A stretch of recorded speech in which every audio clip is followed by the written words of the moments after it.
di almarhum minta dimakamin di Garut, kok malah di sini gitu. Nah, ini biar mungkin ceritanya dilurusin gitu supaya tidak Saya sama Kang Epi itu kita kenalan dari tahun 2003, pacaran, ketemu dari pacaran sampai akhirnya kita dipisahkan oleh maut. Kemarin beliau meninggal, itu kita bareng-bareng, jadi hampir 22 tahun.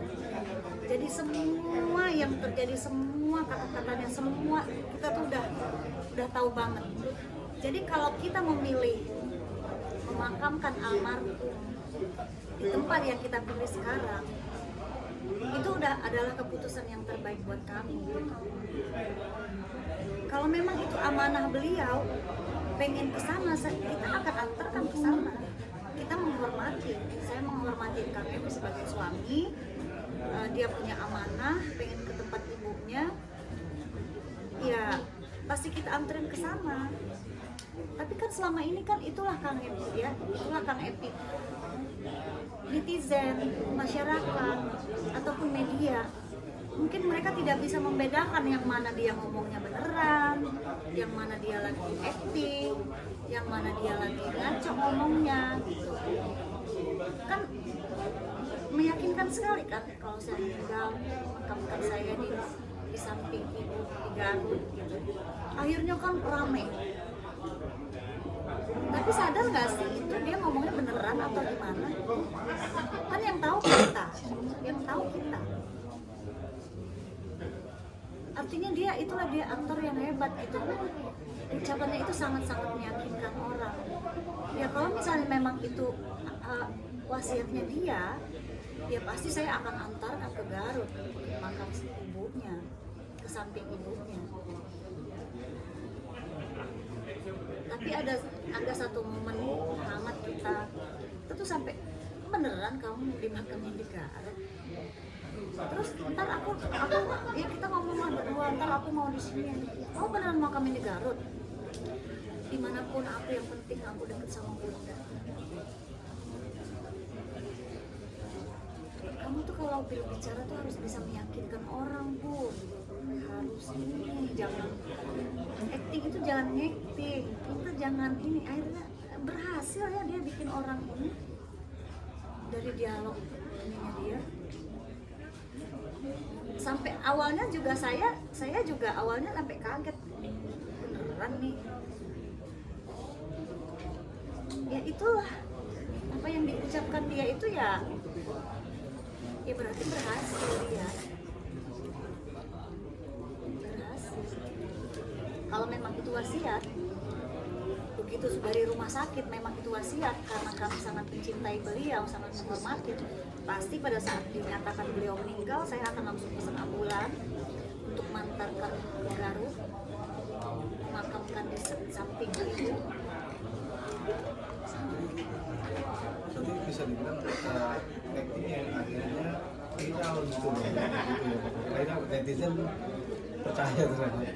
Itu berawal dari sebuah project film. Waktu itu kan dia main di project film, dan itu pun statement itu pun baru keluarnya. Itu tuh candaan kita di mobil. Itu kan memang ada dialognya. Kalau saya meninggal, tolong makamkan saya di kampung saya di ini. Kan dia aktor. Nanti mungkin adik yang bisa menjelaskan itu bagaimana. Itu tuh ada Q&A pada saat mungkin tahu film Selepas Tahlil waktu itu. Jadi ada Q&A, pendapat kamu sebagai aktor, sebagai karakter, pendapat kamu sebagai Epi Kusnandar.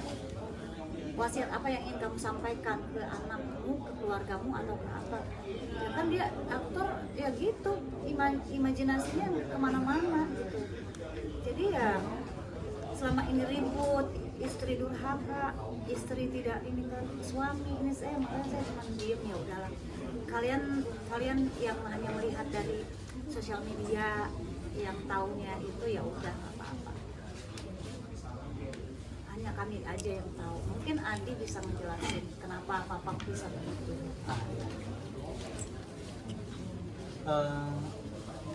Mungkin tadi ya Bunda udah sampein, udah mengenal Papa bersama saya juga gitu. kenal Papa itu udah lama banget. Jadi waktu ada muncul di media ya, waktu dia wawancara bilang saya ingin dimakamkan di Garut. Nah itu kan tepat emang sedang promo film tersebut, dan sebelumnya nggak pernah ada ucapan seperti itu. Itu saya langsung ngeh, oh ini lagi karakternya tokoh itu, tokoh yang lagi didalami, biar ketika promo itu lagi yang terucap, akhirnya tersebarlah ke semua media. Nah maksudnya kan yang saya tahu kalau di rumah kalau lagi ngobrol, Papa itu kan orang yang jarang ngobrol, jarang mengungkapkan keinginannya gitu ya, jarang mengungkapkan ke orang lain maunya apa. Kadang-kadang kan mau dia Papa itu bergerak sendiri kalau mau apa.